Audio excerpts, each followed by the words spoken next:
Dasma shqiptare 2017 paraqet.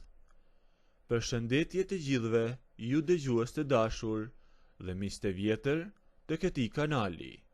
Uroj të jeni mirë, të keni shëndet e t'ju shkojmë mbar çdo gjë në familjet tuaja.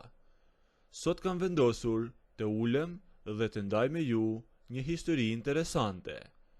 Një nga ato ngjarje që po të tregoja me zë të lartë në rrugë, dynjaja do me kryqëzonte. Por këtu në këtë cepin ton, ku dëgjojmë hallet e njëri tjetrit pa gjykuar, e di që do të më kuptoni, sepse zemra nuk njeh as thinja, as rrudha e as rregulla. Unë që po ju flas, jam një grua 58 vjeçe. Një mosh ku bota të thot, tani rri e shikoni për i tërmbesat, sepse koha jote kaloi. Por askush nuk e di se çfarë vlon brenda shpirtit të një gruaje kur ajo ende ndjen, kur ende ka nevojë për një fjalë të ngrohtë dhe një dorë që ta mbaj fort. Historia ime lidhet me shtëpinë e motrës ime. Motra ime është e martuar prej vitesh, por burri i saj punon jashtë shtetit në Kyrbet si shumë shqiptar të tjerë për të mbajtur familjen. Ai vjen rrallë, prandaj motra rrinte shumë e vetmuar në atë shtëpi të madhe fshati. Unë me që i kisha fëmijët në punë të vet dhe isha e lirë, shkoja shpesh të rija me te. Rrinim bashk, pinim kafe, që ndisnim ndonjë gjë e bënim muhabet që të mos e ndjente vetmin. Ngjitur me shtëpinë e motrës, të ndar vetëm nga një avlli e vjetër, jetonte një familje tjetër. Ata kishin një djalë rreth 25 vjeç. Kur kisha filluar të shkoja te motra në fillim, ai ishte ende 22 vjeç, por vitet e fundit ishte bërë një burr i vërtet. Një djalë si drita, i hedhur, punëtor, i pjekur shumë para kohen nga hallet. Me që shtëpia motrës ishte pa burr brenda, ky djali i komshinjve vinte shpesh e ndihmonte. Ishte ai që u priste drut, që u bënte ndonjë pazar të rënd, apo rregullonte çatin kur pikonte. Një djalë flori, që motra e mbante afër, si të ishte djali i saj. Por muajt e fundit, diçka filloi të ndryshoj.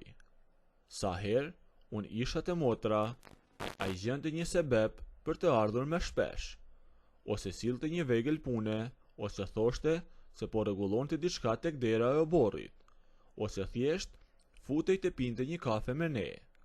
Dhe kur hynte brenda, sytë e tij nuk më shikonin si një grua të moshuar, më shikonin me një zjarr që më bënte të përbija përshtymen. Kur motra çohej të bënte kafen dhe shkonte në kuzhinë, ne të dy mbeteshim vetëm në dhomë. Heshtja bëhej e rënd si një stuhis. Unë ulja syt mbi filxhan, sepse s'dija nga t'ja mbaja. Jam 58 vjeçe, i thosha vetes. Çfarë po më ndodh që po me dridhen duart nga një shikim i një djali 25 vjeç. Si po të shkon dita, me pyeste ma zërin e tij të ulet e burrëror, duke me ngulur sytë e zinj. Mirë, ja me motrën, po shtym kohen, i thosha, pa guxuar, ta shikoja gjatë. Një ditë po laja disa pjatat e lavamani e oborrit, e ai erdhi nga pas. Nuk e ndëgjova kur u ofrua. Vetëm kur ndjeva një ngrohtësi para shpinës dhe dorën e tij që mu zgjat për të marrë një gotë. Krahu i tij preku timin. Me kaloi një rrymë nxehtë nga mbaja e kokës deri te këmbët. Leri se të ndihmoj unë, më tha afër veshit. U ktheva dhe u gjenda fiks përballë tij. Ishim aq afër sa mund t'ja ndjeja frymarrjen.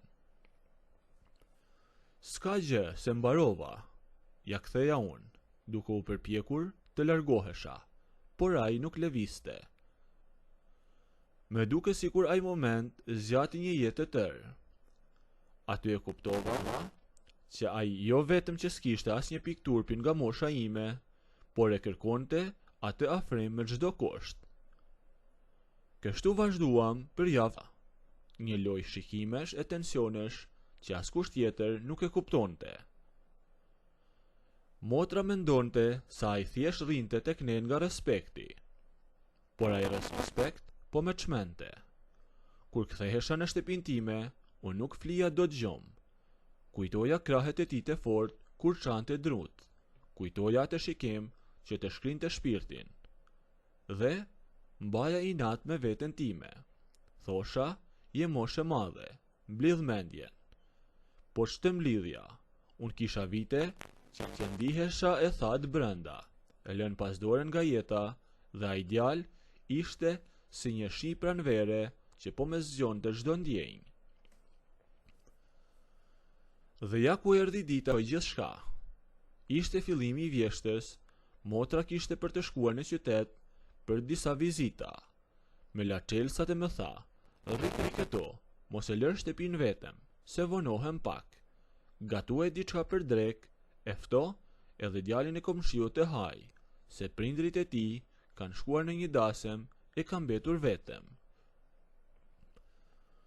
O Zot, thash me vete, si do ta kaloja unë këtë ditë. Motra iku, u bë ora e drekës, jashtë qielli ishte nxirr dhe filloi një shi i shtruar. Unë përgatita ushqimin dhe shtrova ten. Dëgjova hapat e tij në obor, derën që u hap dhe e pash të futej brenda. Flokët i kishte pak të lagur nga shiu. Hoqi xhaketën dhe me pa.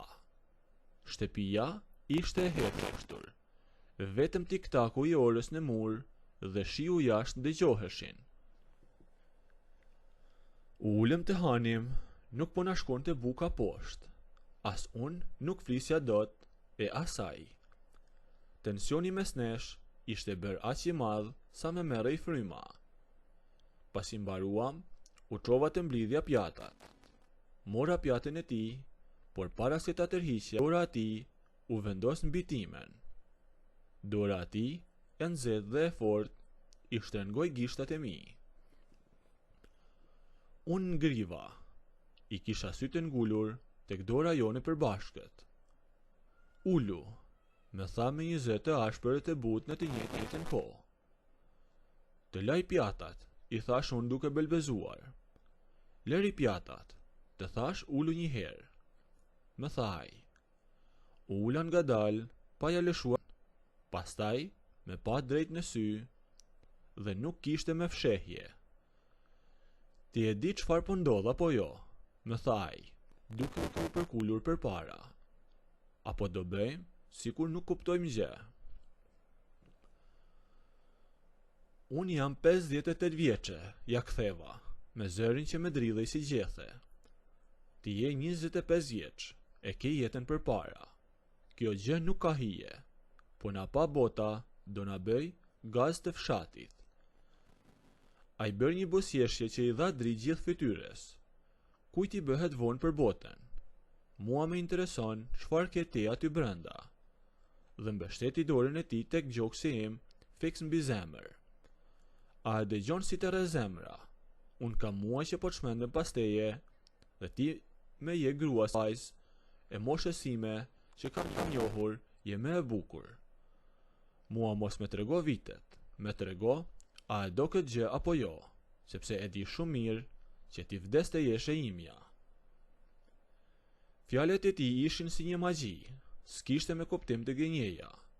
E pash në sy dhe për herë të parë, lash me njanë çdo frikë e çdo turp. Kam frikë, i përshpërita. Unë jam këtu, më thaj. Unë ngrit ngadalë nga karriga dhe me tërhoqi edhe mua lart. Me kapin nga mesi me të dyja duart dhe trupi i tij, unë gjesh pas trupit tim dhe unë ndjeva se gjithë lodhja e atyre viteve u zhduk në sekond. Ngriti një rendor, kapi fytyrën me një butësi që me preku thellë në shpirt dhe me puthi. Ishte një puthje, nëse doni të ndëgjoni historinë deri në fund, bëjini videon like, a nëse nuk doni, abonohuni ose bëjini subscribe.